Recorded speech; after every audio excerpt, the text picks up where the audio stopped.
আজকে আমরা একটি সার্ভাইভাল মুভি নিয়ে এসেছি যেখানে একটি দম্পতি তাদের অবসর সময় কাটানোর সময় একটি ভয়াবহ ঝড়ের কবলে পড়ে। তাদের ভিলা ঝড়ে সমুদ্রে ভেসে যায় এবং সমুদ্রে হারিয়ে যায়। তারপর কি তারা বেঁচে ছিল নাকি বিলীন হয়ে গেছিল তাদের অস্তিত্ব?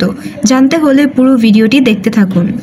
গল্পের শুরুতে একটি দম্পতিকে দেখানো হয় যেখানে ছেলেটির নাম কাইল এবং মেয়েটির নাম জোভেল। কিছুদিন আগে তাদের বাচ্চা গর্ভে থাকাকালীন মারা যায়, তাই তারা থাইল্যান্ডের একটি সমুদ্র সৈকতে কয়েকদিনের জন্য বেড়াতে আসে যাতে তারা সেই কষ্টের স্মৃতি ভুলে যায়। তারা এখানে ভালো সময়গুলো উপভোগ করা শুরু করে। একদিন সকালে জোভেল একটি কফি শপে বসে তার মা এবং বোনের সাথে ফোনে কথা বলছিল আর কাইল সমুদ্রের পাশে ফুটবল খেলছিল। তখন কফি শপে টিভিতে আবহাওয়ার খবর দেখাচ্ছিল যে আজকে খুব বড় একটি ঝড় হতে পারে এবং সমুদ্র সৈকতে থাকা সবাইকে সতর্ক থাকতে বলা হয়, কিন্তু তারা সেই খবরটি মিস করে যায়।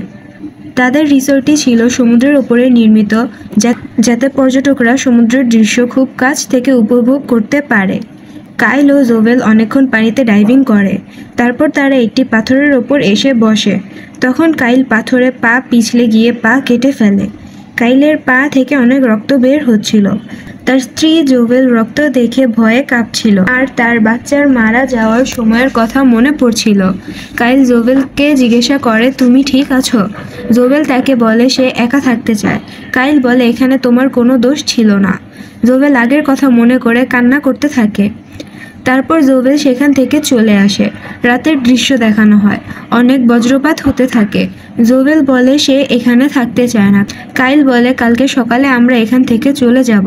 তারপর তারা ঘুমিয়ে পড়ে। হঠাৎ জোভেল কিছুর খুব জোরে শব্দ পায়। জোভেল কাইলকে বাহিরে গিয়ে দেখতে বললে কাইল বলে তুফান হচ্ছে, তাই হয়তোবা শব্দ হয়েছে। তারপর হোটেল থেকে কল আসে, বলা হয় তারা যদি চায় রুম শিফট করতে পারে, কিন্তু কাইল ও জোভেল রুম শিফট করতে চায় না। তারা আবার ঘুমিয়ে পড়ে। আবহাওয়া ক্রমশ খারাপ হতে থাকে, সাগর উত্তাল হতে থাকে। হঠাৎ ভাঙচুরের শব্দে জোভেলের ঘুম ভেঙে যায়। সে উঠে দেখে তাদের রুমে পানি ঢুকে যায়। কাইল ও জোভেল এদিক ওদিক ছিটকে পড়ে। তখনই কাইল এর পায়ে বিছানার সাথে খুব জোরে আঘাত পায়। জোভেল হোটেলে কল দিতে চায় কিন্তু ফোন নষ্ট ছিল। তখন তাদের ভিলাটি সমুদ্রে ভাসতে শুরু করে। জোভেল দেখে তারা সমুদ্রের পাড় থেকে ভেসে অনেক দূর চলে যাচ্ছে। কাইল উঠতে যায়, তখন তার পায়ের আঘাতের কারণে আবার পড়ে যায়। জোভেল সাহায্যের জন্য চিৎকার করতে থাকে। কাইল কষ্ট করে উঠে আসে, বলে আমাদেরকে এখান থেকে সাঁতার কেটে যেতে হবে। জোভেল কান্না করতে থাকে, বলতে থাকে আমি পারবো না, আমরা পারবো না। তারপর তারা সাঁতরে যাওয়ার জন্য যখন বের হতে যায় তখনই ভিলাটি একটি পাথরের সাথে ধাক্কা লাগে আর জোভেল সমুদ্রে পড়ে যেতে নেয়, কিন্তু কাইল জোভেলের হাত ধরে ফেলে। কাইল জোভেলকে উপরে উঠানোর চেষ্টা করতে থাকে। তখনই দেখতে পায় ভিলাটি আবারও একটি বড় পাথরের সাথে আঘাত হানতে যাচ্ছে, যা এসে জোভেলের গায়ে লাগতে পারে। তাই কাইল জোভেলের হাত ছেড়ে দেয় আর ভিলাটি পাথরে সজোরে আঘাত হানে। জোভেল পানিতে পড়ে যায় আর এদিক ওদিক খুঁজে। ভিলাটি দেখতে পেয়ে ভিলাটিতে উঠে কাইলকে ভিতরেই দেখতে পায়। আরও দেখে কাইল হাতে অনেক ব্যথা পেয়েছে। জোভেল জিজ্ঞাসা করে এখন আমরা কি করব? কাইল বলে আমাদেরকে অপেক্ষা করতে হবে, কেউ আমাদেরকে বাঁচাতে আসবে। জোভেল ভিলাটির পাশে থাকা পাথরে গিয়ে সিগন্যাল পাঠাতে চায়, কিন্তু কাইল তা করতে দেয় না। তারপর জোভেল কাইলের কাটা স্থানে তোয়ালে দিয়ে বেঁধে দেয়। পরদিন সকালে জোভেল ঘুম থেকে উঠে আবারও চারপাশ দেখতে থাকে। কাইলকে ডেকে বলে দেখো আমরা কোথায়। তারা খোলা সমুদ্রের মাঝখানে ভাসতে থাকে। জোভেল বলে এখন আমরা কি করব? আমরা রাতেই ওই পাথরে থেকে যেতে পারতাম, তাহলে কেউ আমাদের দেখতে পেত। এসব কথা বলতে বলতে তারা ঝগড়া করতে শুরু করে। কাইল উঠে দাঁড়াতে গেলে সে পারে না, তার পায়ের অবস্থা অনেক খারাপ ছিল। জোভেল কাইলকে ধরে বসায়। কাইল বলে আমাদেরকে বেঁচে থাকার চেষ্টা করতে হবে। জোভেল বলে আমি ফেরত যেতে চাই। কাইল বলে আমরা জানি না আমরা কোথায় আছি, আমরা কোন দিকে সাঁতার কাটবো, কত দূর যেতে হবে, তাই আমাদের বেঁচে থাকার জন্য যা যা প্রয়োজন তা জোগাড় করতে হবে। জোভেল পানির নিচে যায় আর যা যা খুঁজে পায় সব সংগ্রহ করতে থাকে। তখন জোভেল অনেকগুলো মাছ দেখে ভয় পেয়ে উপরে উঠে যায় জোভেল কাইলের পাশে বসে পানি পান করে আর বলে আমাদের বাঁচতে হবে। কাইল বলে আমাদের বাঁচাতে তারা আসবেই। জোভেল বলতে থাকে আমরা এই সমুদ্রে কতক্ষণ বাঁচতে পারবো। জোভেল একটি হেলিকপ্টার দেখে সাহায্যের জন্য চিৎকার করতে থাকে। কাইল বলে ওটা অনেক দূরে।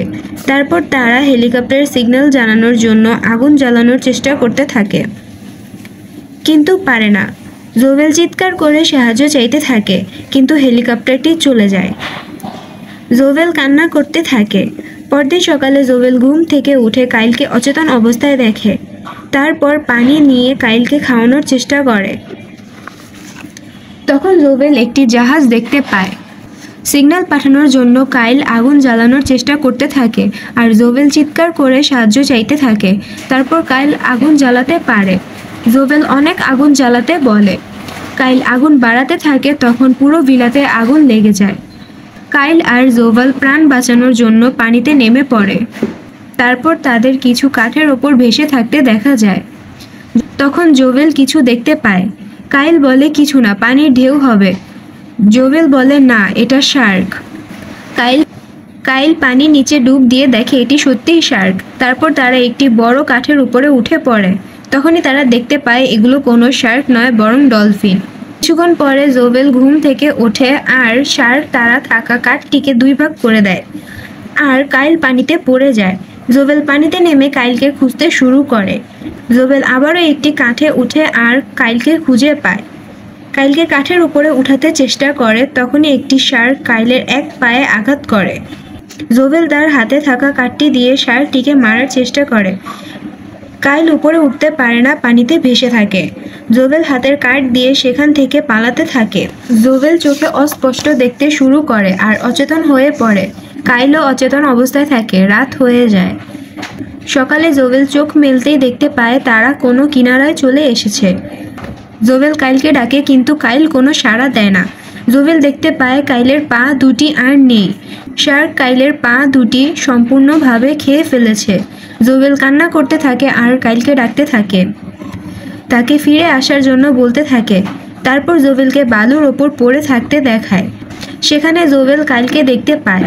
কাইল জোভেলের কাছে আসে আর বলে তোমাকে বেঁচে থাকতে হবে। জোভেল বলে আমি তোমাকে ছাড়া থাকতে পারবো না। কাইল বলে আমি সবসময় তোমার পাশে আছি। তারপর জোভেলের জ্ঞান ফিরে আসে আর জোভেল দেখে শার্ক কাইলের শরীর খেয়ে ফেলছে। জোভেল উঠে দাঁড়ায় আর তীরে আসার জন্য দৌড়াতে থাকে। তখন সে পাথরের কারণে পড়ে যায় আর একটি শার্ক তার পায়ে কামড় দেয়। জোভেল তার পাশে থাকা একটি পাথর দিয়ে শার্ককে আঘাত করে আর শার্কটি সেখান থেকে চলে যায়। জোভেল সেখান থেকে তীরে বালুতে আসে আর তার পায়ের ব্যথার কারণে সে অচেতন হয়ে পড়ে। যখন তার জ্ঞান ফিরে সে এদিক ওদিক হাঁটতে থাকে, কিন্তু কোনো রাস্তা পায় না। একটু পর জোভেল একটি বড় পাথর দেখতে পায় আর পাথরটির উপরে ওঠে। পাথরটির উপরে উঠে সে একটি ছোট্ট মাছ ধরার নৌকা দেখতে পায়। জোভেল সেই নৌকায় উঠে পড়ে। নৌকায় একজন লোক শুয়েছিল। জোভেল তাকে ঘুম থেকে ওঠায় আর তাকে সাহায্য করতে বলে।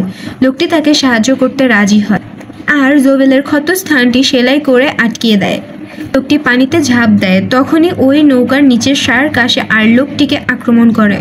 নৌকাটি পানির নিচে নোঙর দিয়ে আটকানো ছিল। জোভেল পানির নিচে গিয়ে নোঙরটি তুলে দেয় আর নিজে নৌকায় উঠে আসে আর লোকটিকে উঠানোর চেষ্টা করতে থাকে। তখনই একটি শার্ক লোকটিকে কামড় দিয়ে পানিতে নিয়ে যায়। জোভেল নৌকার নোঙর তুলে নেয় আর একটি শার্ক তাকে আক্রমণ করতে আসতে থাকে। সে একটি ইঞ্জিনের পাখার সাহায্যে শার্কটিকে আঘাত করে। শার্কটি তখন চলে যায়, কিন্তু শার্কটি আবার আসে আর জোভেল সহ নৌকাটিকে উল্টে দেয়। জোভেল দেখতে পায় শার্কটি তার দিকে আসছে। সে তাড়াতাড়ি নোঙরের দড়িটি দিয়ে তার পা বাঁধতে থাকে। তখনই শার্কটি তাকে কামড় দিতে আসলে নোঙরটি শার্কের মুখে গেঁথে যায় আর শার্কটি মারা যায়। জোভেল নৌকার ওপরে উঠে পড়ে আর তীরে কিছু মানুষ দেখতে পায়। জোভেল স্বস্তির নিঃশ্বাস নিয়ে নৌকার উপরে শুয়ে পড়ে। এভাবেই মুভিটি শেষ হয়ে যায়। ভিডিওটি ভালো লাগলে লাইক করুন এবং আরও সুন্দর সুন্দর মুভি এক্সপ্লেনেশন দেখতে চাইলে আমাদের চ্যানেলটি সাবস্ক্রাইব করে পাশে থাকুন।